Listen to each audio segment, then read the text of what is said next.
Hey,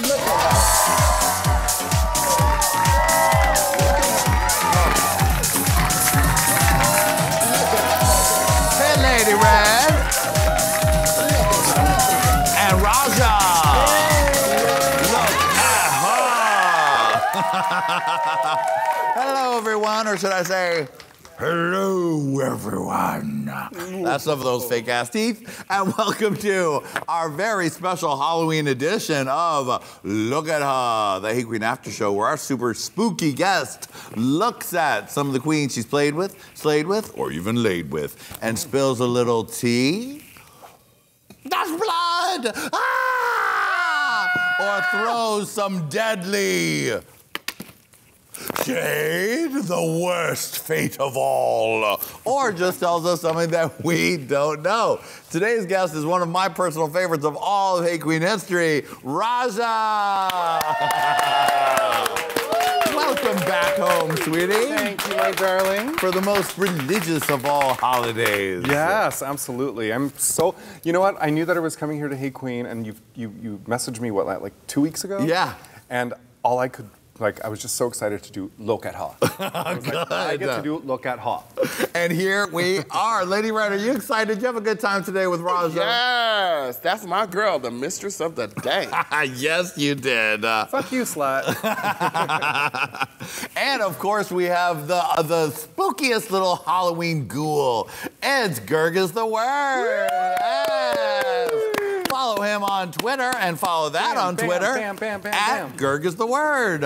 All right, now hop your little Halloween ass out of here, but be careful of the monsters. Oh no, oh, they're ripping him to shreds. Oh, he's dead.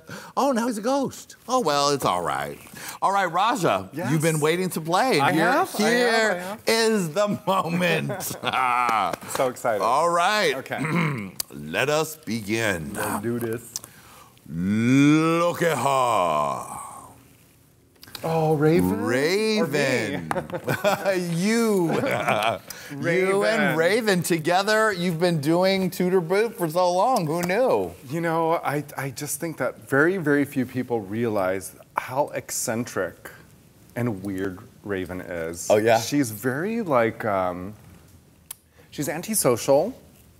So she likes to kind of hide herself in her own environment. She lives in Riverside and has a very comfortable home with her dogs and her boyfriend, and she's fine with that. But highly, highly creative.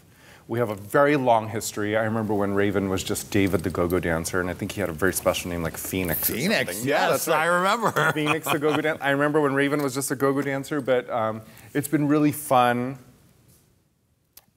with many of my friends who we've known for now almost decades or even decades, that it's just fun to see how we've all evolved and kind of stuck together as friends and realized that we have some history together. I don't know, I just fucking love Raven. I love Raven, and I especially love her because she is such a creative force, and but also very weird, very eccentric, and just kind of does her thing, and I respect that. That's a person I respect a lot. So, and I also like to disrespect. Right, of course. Especially on camera. That's the best time. Now, what are your thoughts on the journey that she's been on of becoming the person who creates the RuPaul face? Man, that is a huge, huge responsibility. I'm actually shocked that they didn't ask me to do it. Right. I'm also, sorry, was that a thought you had when it first happened? At first I thought, I was like, well, they didn't even ask me. But then, you know what? Also, World of Wonder knows me because we've done so many productions and so many different ideas together that they know that I'm a fucking lazy ass and that I would not and I hate being part of anyone's glam squad now in my life from doing it for so long. Right. That I would prefer not to. I love makeup and I love the art of makeup and I love the process, and that part I like, but I just don't want to be nobody's glam squad. You know what I do? I think it's a huge responsibility that she's taken on, and you know, who can take over something, you know, so iconic, someone so iconic, and do an amazing job? Raven can, and she has done an amazing job, and she's gone through a lot of scrutiny.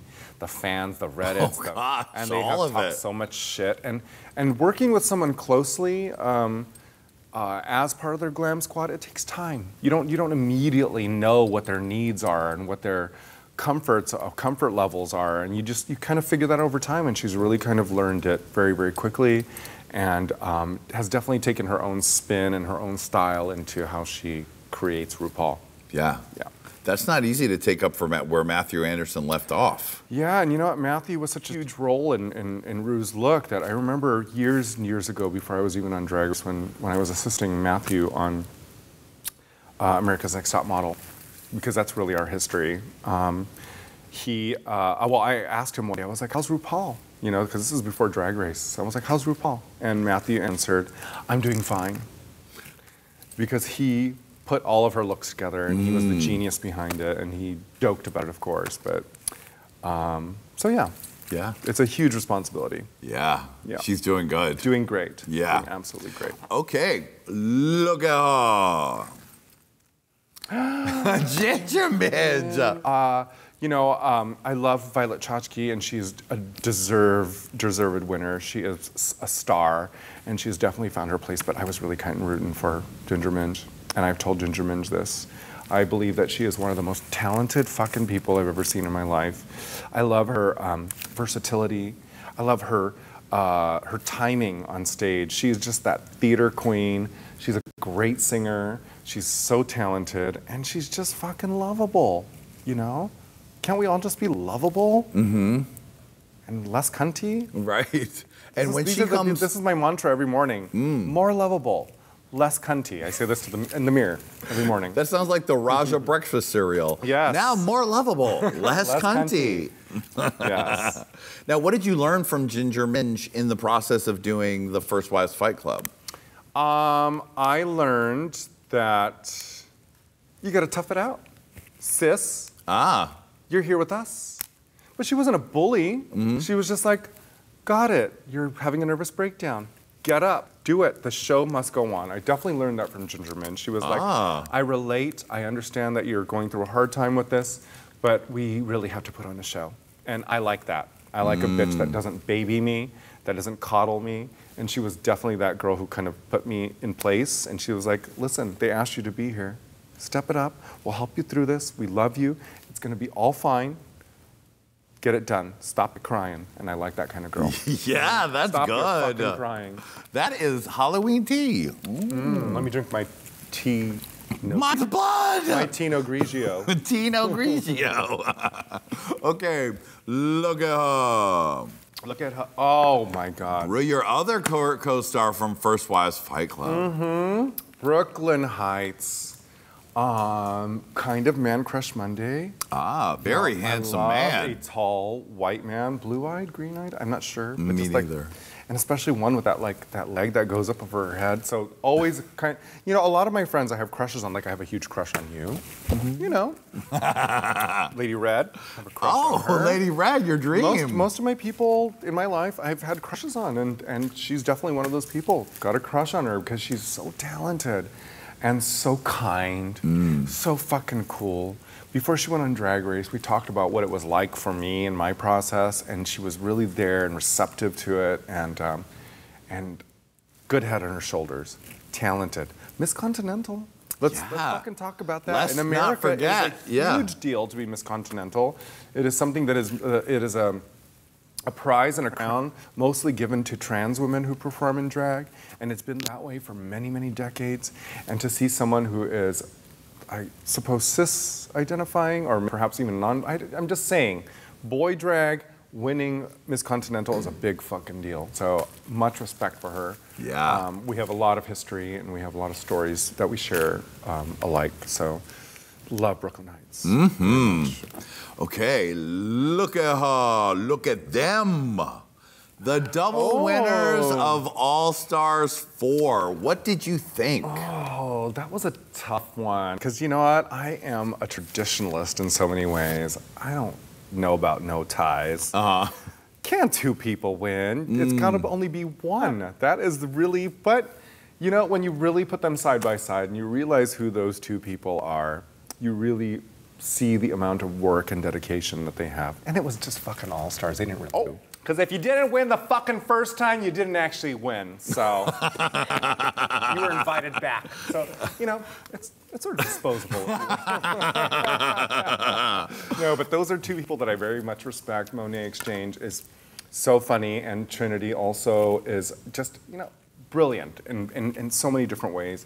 Last year, during Christmas time, we toured together on the road through this Christmas fucking tour. Why did they invite me onto a fucking Christmas tour? I hate Christmas. Like, I am a Halloween. Invite me on the Halloween tour. Right. Like, why is there no Halloween tour? But I was on a Christmas tour. But you know what? As much as I hate Christmas itself, I really love the experience of hanging out with those two girls because they really have two very, very different perspectives of where they come from. Trinity's from the South.